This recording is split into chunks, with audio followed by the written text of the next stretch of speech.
Hey, what's up guys, it's Renaldo here. So this video is going to focus on the 2024 election, specifically asking a very important question. How many of the people that voted in the 2024 elections are actual taxpayers in this country? Now this video is inspired by a very informative article on newsday.co.za, which I highly recommend that you go and follow to get your daily news. I found them neutral. I found that they aren't like other mainstream media outlets that give you the news with their ideological slant. So this isn't paid for promotion. I'm just saying that the guys and girls at Newsday.co.za is doing a phenomenal job, and I will link the website URL in the first comment below so that you can go and follow them and subscribe to them. But before we get into the crux of this video, please be sure to subscribe to this channel. It's absolutely free, and the overwhelming majority of you that regularly watch my content aren't subscribed, but you can fix that by just clicking the subscribe button below. Alright, so let's get into the article itself. Alright, so as you can see, Newsday.co.za reports that only 49% of voters in South Africa are registered taxpayers. Wow. Okay. Gauteng and the Western Cape, where the DA performed well, are the only provinces in South Africa where over 50% of voters were registered taxpayers. This was one of the findings of an analysis by Newsday using South Africa's latest tax statistics and the 24 provincial election data. Last month, the National Treasury and the South African Revenue Service released the annual edition of tax statistics. The 25 tax statistics report reviews the tax revenue collection and tax return information for 2021 to 2024 tax years. Newsday used the 24 tax statistics and compared them with the number of valid votes in South Africa's 24 provincial elections. The data showed that South Africa had 7.7 million registered taxpayers. It further showed the 15.8 million people cast valid votes in the provincial elections. This means that South Africa had a registered taxpayer to voter ratio of 49% based on the latest taxpayer and election data. It also revealed that Gauteng had the highest percentage of registered taxpayers per voter at 74%, and the Western Cape ranked second at 67%. Gauteng and the Western Cape were the only provinces in South Africa where the majority of voters were registered taxpayers. All the other provinces had a registered taxpayer to voter ratio below 41%. The worst province was Limpopo with a ratio of only 25%. It goes on, but in essence, that was the crux of the matter. Now, there's a couple of things that I actually would like to unpack myself that Newsday might not have gotten 100% correct, or that they might not have focused on. Now, if you look at the 49%, I think that's very high. I think in actual fact it is a lot lower, and I'll tell you why. There are 27 million people that are registered for tax. However, there is 7.7 million people that actually have to submit a tax return. But not all of those people pay taxes. Just because you have to submit a tax return doesn't mean that you are going to pay tax. That number is 5.2 million people. So it is 1.5 million people less than what is reported by SARS. And what they say is that if you earn below the threshold, you don't have to pay any tax. And 1.5 million people that submit their tax returns benefit from that. So the actual amount of people that physically pay towards tax in South Africa is 5.2 million people. Now, there's one big assumption that was made here by Newsday, and it's not their fault because they are just sticking to the statistics and not making any assumptions. But I, for one, don't believe that 100% of taxpayers went to go and vote.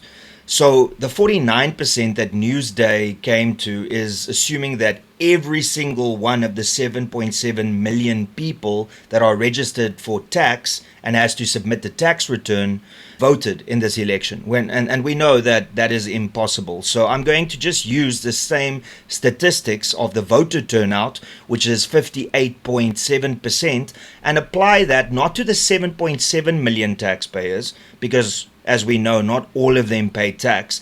The actual amount of people that pay tax is 5.2 million people, and then I took 58.7% of those individuals, and the number goes from 49% to 19%.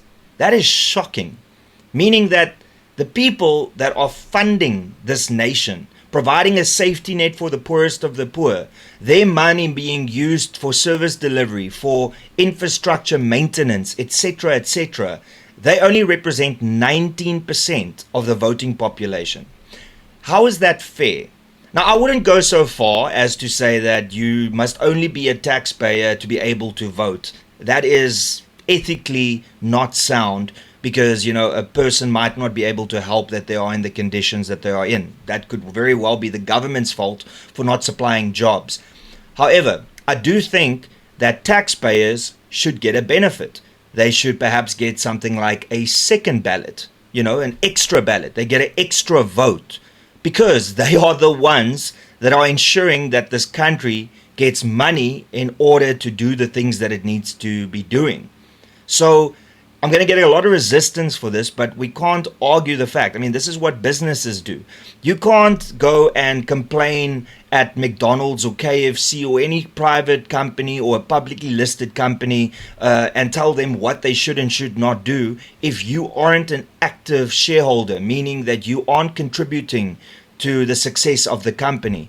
Now, why can't that logic apply in South Africa when it comes to who your government's going to be and what type of service delivery you expect? It only makes sense that if you have to give 25, 30, 45, etc. % of your salary to the government, that you should also get a benefit. Because currently taxpayers aren't really getting any benefits. Just look at the state of South Africa. So ultimately, I believe that perhaps there should be a motion brought to Parliament to say, listen, taxpayers are so heavily burdened because there are so little. I mean, there's only 5.2 million taxpayers for a population of 64 million people, meaning the 5.2 million people that actively pay tax have to subsidize everybody else. So why would the government not allow these 5.2 million people to have an extra vote? Because they are the ones that are contributing to this country, where the others, with all due respect, are leeching off of the country.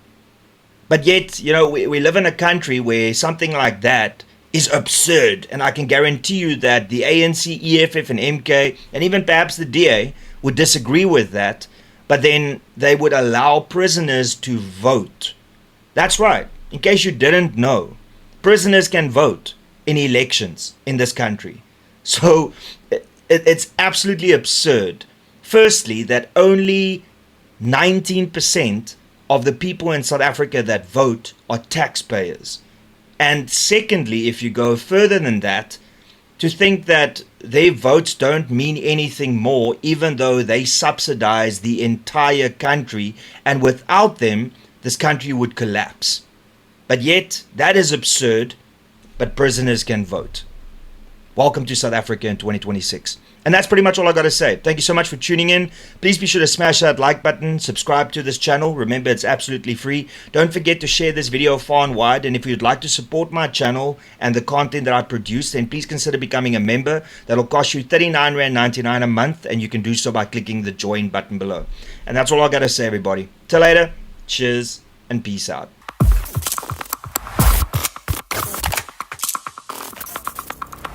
You don't even know me, but every time you see me, you say I went my massacre.